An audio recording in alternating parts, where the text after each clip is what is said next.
At this time, I want to ask Jacob and Elsie to come forward. They have been gone they were gone for 6 weeks and then been gone a little bit longer. They did some pre-training in Italy, and then they went overseas to other countries and did their work with YWAM, Youth with a Mission.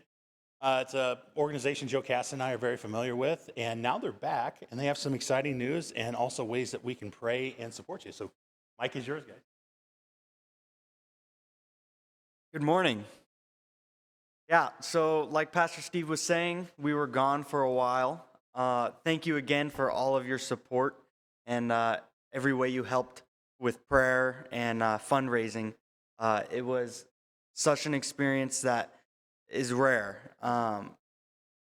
Just I've never seen a community so close in Christ and with grace and honoring each other. And Elsie will touch on that in a little bit. But yeah, so we left September 17th and we flew into Italy and we got picked up in a van and we got shipped off to the base, is what it's called. It's above a coffee shop in Arco, Italy, a small little mountain valley town. And we started our school off for 3 months of a different topic each week. And those topics included like the Father's heart, Jesus, the Holy Spirit, biblical worldview, the gospel, missions, identity, and so on. It was 3 months of topics like this. And so we learned a lot in this very compact, quick learning, really overflowing your tank of knowledge. And so one of my favorite weeks was biblical worldview. We learned about how to share the gospel not only with the Western worldview of like America is very individualistic, but in the Eastern part of the world, they're very more family and community oriented, and also shame and honor, and we're more guilt based. And so the way you spread the gospel in an Eastern culture is different than how you'd spread it to an individual here. Because if you tell them they're guilty, they don't care because everyone's guilty in their worldview. And so it's just learning how to communicate to all people for the advancement of the gospel was very interesting for me. Yeah, and it was really neat. It was really neat because throughout each week while we were in Italy, we would go and evangelize too. So in this really small mountain community, there was a lot of Catholics, but also a lot of like New Age people. So they, believe in the rocks and the crystals, and they can get into some pretty dangerous stuff.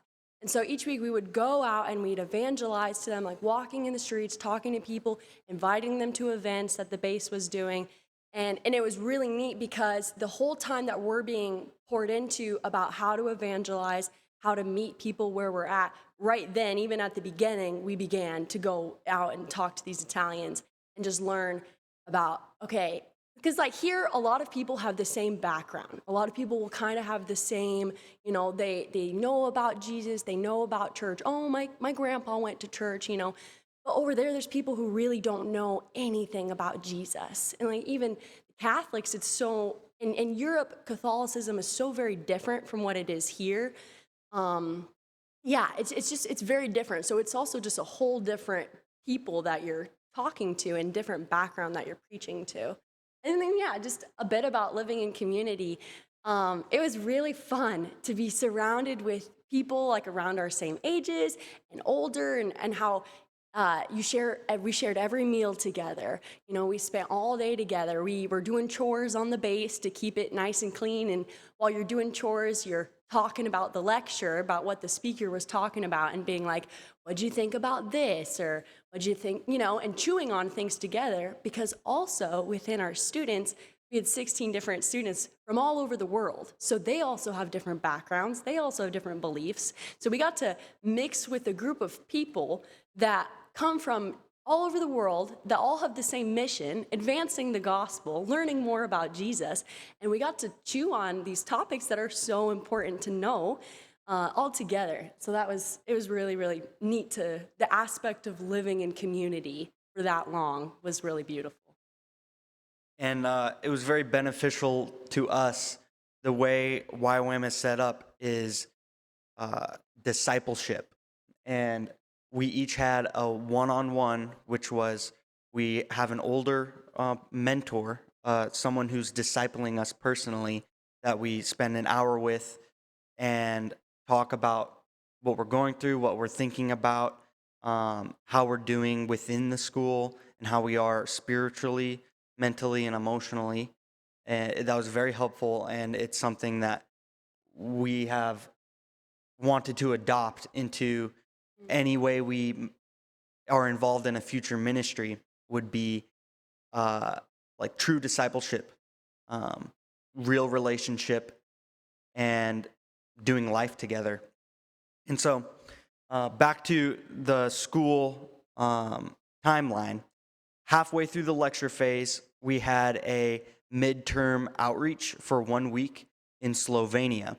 We went to a little mini DTS, discipleship training school, and it was for middle schoolers and high schoolers. It was kind of like a camp. Yeah, it was a little camp, and we helped out with that, and we got to pray with them and take them out evangelizing. And then we went to the capital city of Ljubljana, and there we were doing worship ministry in the park. I had brought my guitar to Italy, and we used it for evangelism. And so we were in a park, and we're playing the guitar, and a man walks up, and he's bawling. And we later come to find out that he's from Egypt, and he was Muslim, and Jesus came to him in a vision, in a dream, and he found Jesus, and his whole family's still Muslim, and they don't know that he has accepted Jesus into his heart.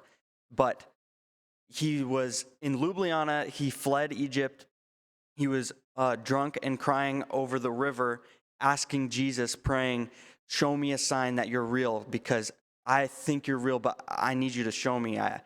I need you. I'm on this tipping point right now.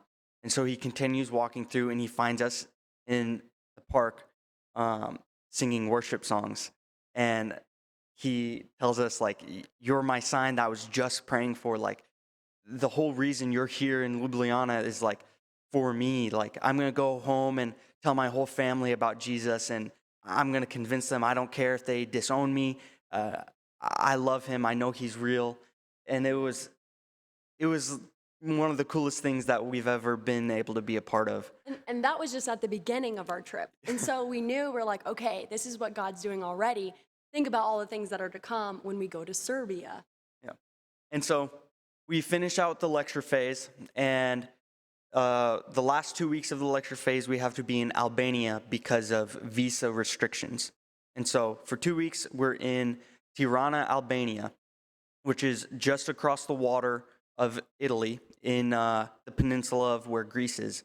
And so it's a Balkan country, and we kind of get an idea for what the Balkans will be like. Albania is a very Muslim country, the first country in the world to be declared atheist as their national religion.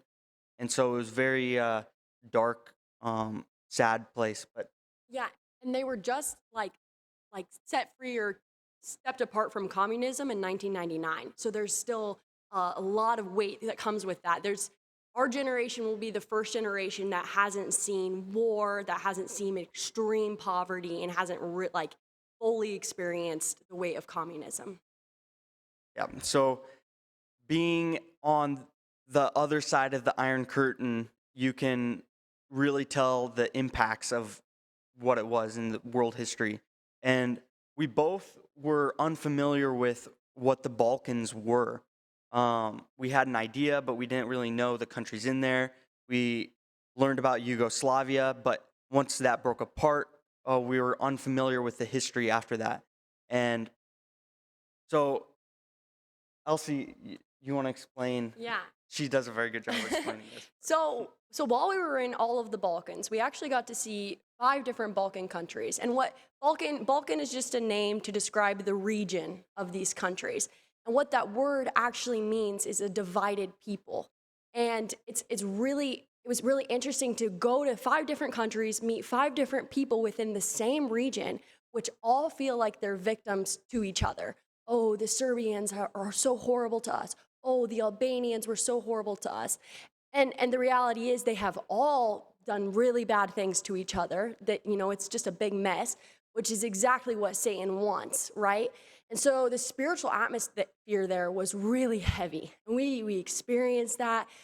I had to really pray against that. There was even some moments of division on our team. It was really difficult, but the Lord definitely gave us the grace to experience that, so we know even moving forward, what do you do in these situations, and how do you pray? And that prayer is so, so important.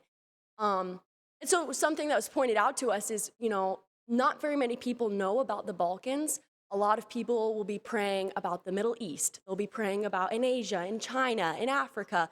But because the Balkans are just it's not very big, it's very small, it's not very known, we really can see there's not so many people, there's not so many Christians praying for this region. And you have a lot of Muslim, a lot of New Age, and a lot of Eastern Orthodox people in this place. And they're praying to these things. And if you're praying to anything that's not Jesus, you're not praying to good things, right? And they're inviting these things into their region. They're praying to these things. These people are just depressed and heavy. And there's just the weight of, Satan just, ugh. So, and we're not praying against that. We don't have, prayers being put towards this region. And so that battle, the spiritual battle that's waging there, it's so intense. So I felt we were really blessed to be able to go and see it, so we can know to pray, because we can spend the rest of our lives, and all of you guys can spend the rest of your lives pouring prayer into this region that needs it so badly.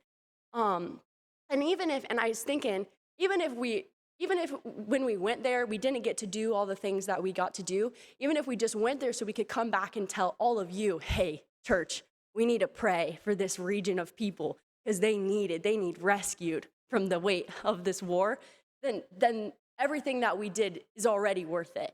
But also, we do want to tell you about some of the things we did, and I know we're taking some time, so yeah. So after Albania, our 2 weeks of lecture phase there ended, our outreach phase began. And that was 3 months. And we rode on a bus overnight to Serbia. And we spent 3 months in 2 different cities. The first city we went to was Novi Sad. It's a pretty big city, the second biggest city from the capital. And what we did there was we partnered with the biggest Protestant church in Serbia. It's Protestantism is like considered a cult in Serbia. It's like frowned upon. They think you're crazy. Like you're either Eastern Orthodox or you're a Satanist, pretty much. And so, And the Muslims, the Eastern Orthodox and the Muslims, like the complete disrespect to the Muslims, like they're not even people, they're just the worst of the worst. So Eastern Orthodox is definitely the main thing there, and anything else is just horrible. But to be Protestant is like, it's really bad. yeah. So with this church, they had a homeless ministry that we helped with, a special needs ministry that we also helped with. They had a kids camp and a high school camp that we both served in. They're both a week long. And they had a women's ministry Elsie got to be a part of. And we also partnered with a college ministry. There's lots of things going on. We had 6-day weeks. And we were very busy.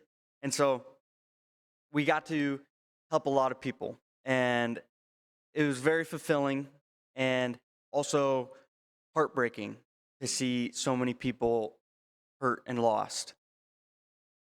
Sorry. Because in Serbia and a lot of the Balkan countries, if you're homeless or if you're if you're homeless or anything of that sort, you're just not recognized as a person. They won't have, you won't have an ID, you're not going to be in the government. Same with gypsies. So there's a displaced people group all throughout the Balkans, the Roma gypsies. And they're really poor, and they live on the outskirts of the city in camps with cardboard houses, and just kind of, you can picture the cardboard houses with the tin roofs and all that, and there's fires and it's really dirty and there's tons of kids running around and they're dirty and they're skinny and yeah. So I don't remember where I was going with that, but so they're not recognized either. So none of these people will be recognized for the government, and there's no system, there's nothing. They're just like the governments are very corrupt, and so they'll be like, oh, that's not a real thing. There's nothing going on with that. So that's really sad because there's nothing to help these people. They're actually just on the streets, and there's nothing for them.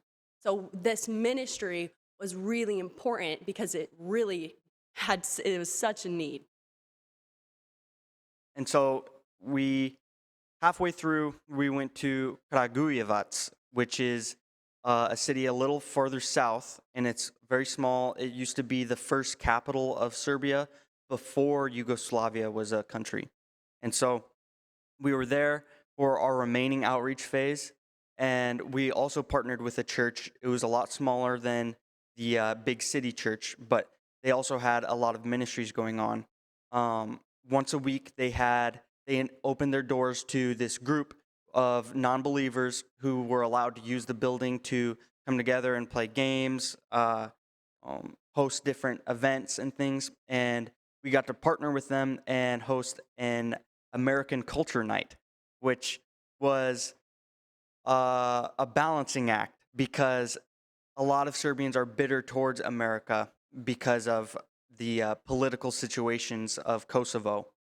And so being able to share part of our culture was very fun. Elsie and I got to host it. We made Sloppy Joe for them, and we played line dancing. And so that was very fun.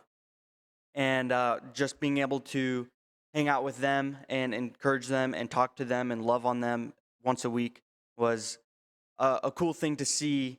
As in street evangelism, it's more of going out and finding somebody to really touch and move in a moment. But in this, it's more of a long-term friendship. You know that you're going to see them next week. You can count on them being there. You can be more slow and just build a true relationship and friendship. And so that was very fun. We're taking up a lot of time. I know.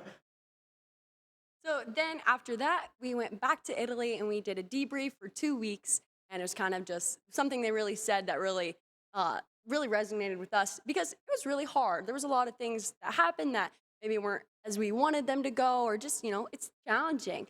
And they said, okay, in these 2 weeks, it's time for you to sift through the dirt and find the gold, and you take the gold with you. And that, I really like that, even just thinking about that in future ministry and just everything. Okay, you're going to have seasons where you're going to have dirt and you're going to have gold, but you sift through the dirt and you find the gold. And that's what you take with you, and that's what, Jesus will continue to work in your life. So now on Monday, we're going to leave to go visit Jacob's family because we haven't seen them in a really long time. So we'll go down to Florida. They live in Florida. And then after that, we'll drive up the East Coast, and we'll be working at a camp in New Jersey. I worked there 2 summers ago. Maybe some of you guys remember. So it's the same camp with the Salvation Army. My cousins are out there, and they said, hey, we really have these positions that we have to have filled. We really need people. And then we're like, well, we can do it. We're available. This happened like 2 days ago, by the way. We just found out about this. So yeah, that's what we're doing next. Yep. God keeps us busy. Yep. So thank you for your time. And again, thank you so much for all of your support and all the prayers. It was very helpful, and we needed you guys. So thank you.